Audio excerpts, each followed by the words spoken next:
Hi friends, time to finish A Bear Called Paddington. This is chapter 8. It's called A Disappearing Trick. Ooh, said Paddington, is it really for me? He stared hungrily at the cake. It really was a wonderful cake, one of Mrs. Bird's best.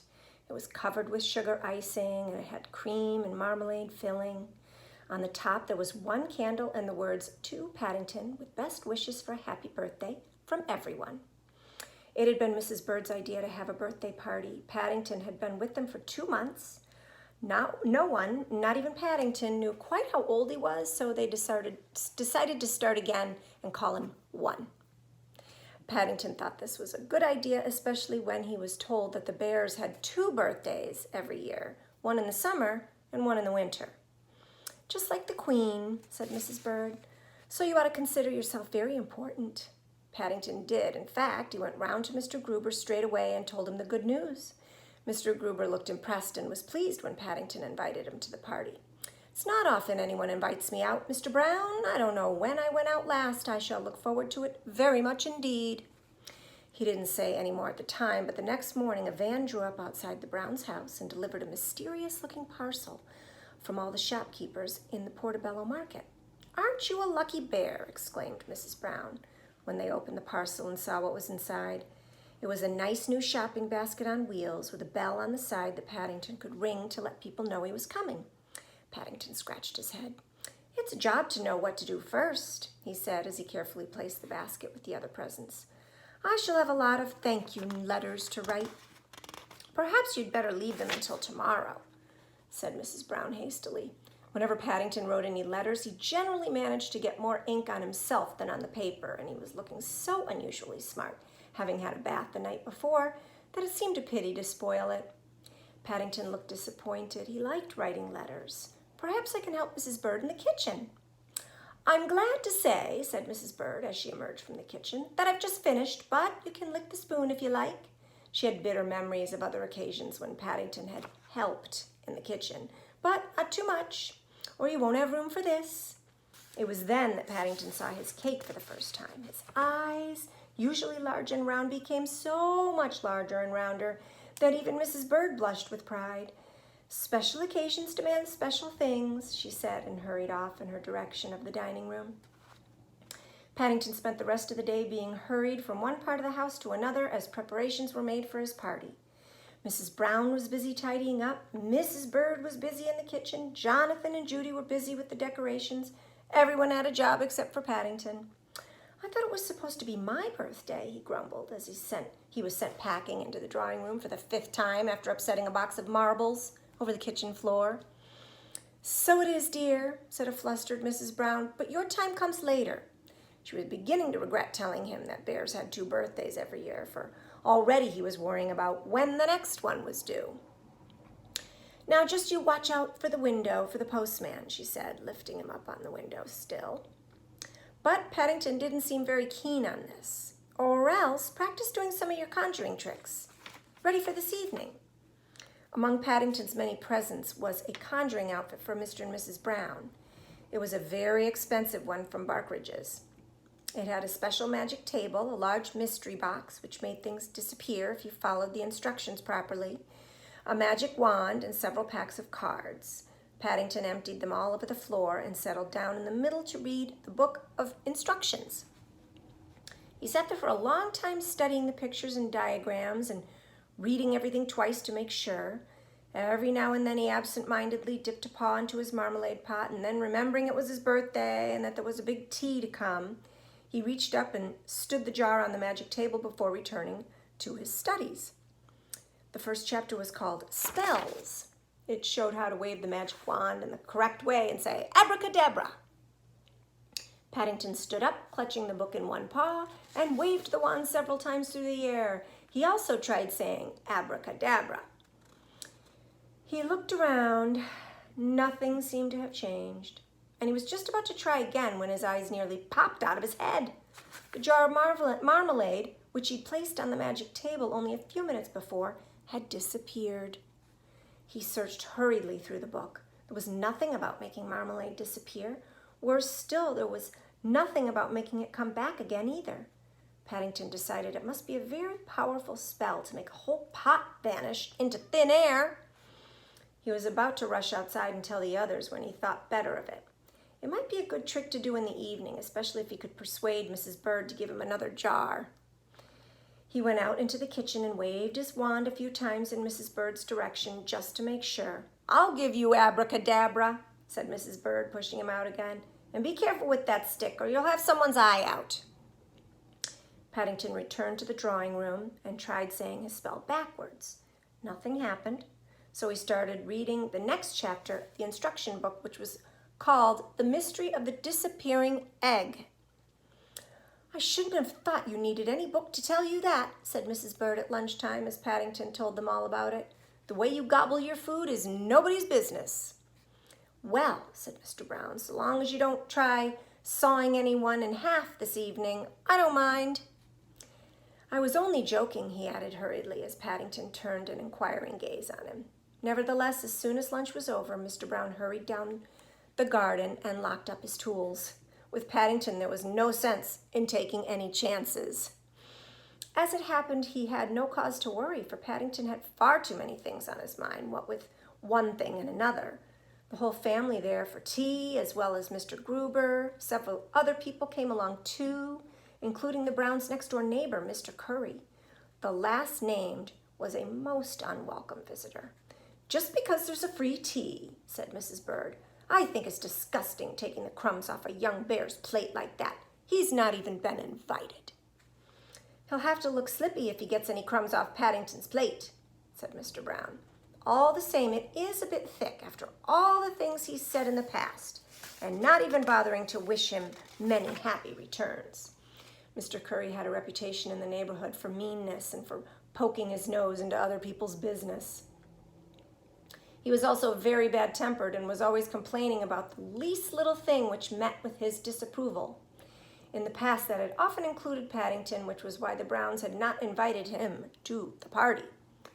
But even Mrs. Curry had no cause to complain about the tea. From the huge birthday cake down to the last marmalade sandwich, everyone voted it was the best tea they had ever had. Paddington himself was so full he had great difficulty in mustering enough breath to blow out the candle. But at last he managed it without singeing his whiskers, and everyone, including Mr. Curry, applauded and wished him a happy birthday.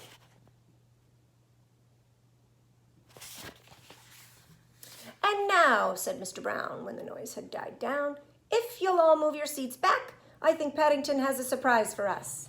While everyone was busy moving their seats to one side of the room, Paddington disappeared into the drawing room and returned carrying his conjuring outfit. There was a short delay while he erected his magic table and adjusted the mystery box, but soon all was ready. The lights were turned off except for a standard lamp, and Paddington waved his wand for quiet. "Ladies and gentlemen," he began, consulting his instruction book, "my next trick is impossible." "But you haven't done one yet," grumbled Mr. Curry. Ignoring the remark, Paddington turned over the page. "For this trick," he said, "I shall require an egg." "Oh dear," said Mrs. Bird as she hurried out to the kitchen. "I know something dreadful is going to happen." Paddington placed the egg in the center of his magic table and covered it with a handkerchief. He muttered, "Abracadabra," several times and then hit the handkerchief with his wand. Mr. and Mrs. Brown looked at each other. They were both thinking of their carpet. "Hey, presto!" said Paddington and pulled the handkerchief away. To everyone's surprise, the egg had completely disappeared. "Of course," said Mr. Curry knowledgeably above the applause. "It's all done by sleight of paw. But very good, though, for a bear, very good indeed. Now make it come back again." Feeling very pleased with himself, Paddington took his bow and then felt in the secret compartment behind the table. To his surprise, he found something much larger than an egg. In fact, it was a jar of marmalade. It was the one that had disappeared that very morning. He displayed it in his paw. The applause for this trick was even louder. "Excellent," said Mr. Curry, slapping his knee, "making people think he was going to find an egg and it was a jar of marmalade all the time. Very good indeed." Paddington turned over a page. "And now," he announced, flushed with success, disappearing trick. He took a bowl of Mrs. Brown's best flowers and placed them on the dining table alongside his mystery box. He wasn't very happy about this trick as he hadn't had time to practice it. And he wasn't at all sure how the mystery box worked or even where you put the flowers to make them disappear. He opened the door in the back of the box and then poked his head round the side. "I shan't be a minute," he said, and then disappeared from view again. The audience sat in silence. "Rather a slow trick, this one," said Mr. Curry after a while. "I hope he's all right," said Mrs. Brown. "He seems very quiet." "Well, he can't have gone far," said Mr. Curry. "Let's try knocking." He got up, knocked loudly on the box, and then put his ear to it. "I can hear someone calling. It sounds like Paddington. I'll try again." He shook the box, and there was an answering thump from inside. "I think he shut himself in," said Mr. Gruber. He too knocked on the box and called out, "Are you all right, Mr. Brown?" "No," said a small muffled voice. "It's all dark and I can't read my instruction booklet." "Quite a good trick," said Mr. Curry some while later, after they had prized open Paddington's mysterious box with a penknife. He helped himself to some biscuits. "The disappearing bear, very unusual. But I still don't see what the flowers were for." Paddington looked at him suspiciously, but Mr. Curry was far too busy with the biscuits. "For my next trick," said Paddington, "I would like a watch." "Are you sure?" asked Mrs. Brown anxiously. "Wouldn't anything else do?" Paddington consulted his instruction book. "It says a watch," he said firmly. Mr. Brown hurriedly pulled his sleeve down over his left wrist. Unfortunately, Mr. Curry, who was in an unusually good mood after his free tea, stood up and offered his. Paddington took it gratefully and placed it on the table. "This is a jolly good trick," he said, reaching down into his box and pulling out a small hammer. He covered the watch with a handkerchief and then hit it several times. Mr. Curry's expression froze. "I hope you know what you're doing, young bear," he said. Paddington looked rather worried. Having turned over the page, he'd just read the ominous words, "It is necessary to have a second watch for this trick." Gingerly, he lifted up a corner of the handkerchief. Several cogs and some pieces of glass rolled across the table. Mr. Curry let out a roar of wrath. "I think I forgot to say abracadabra," faltered Paddington. "Abracadabra!" shouted Mr. Curry, beside himself with rage. "Abracadabra!"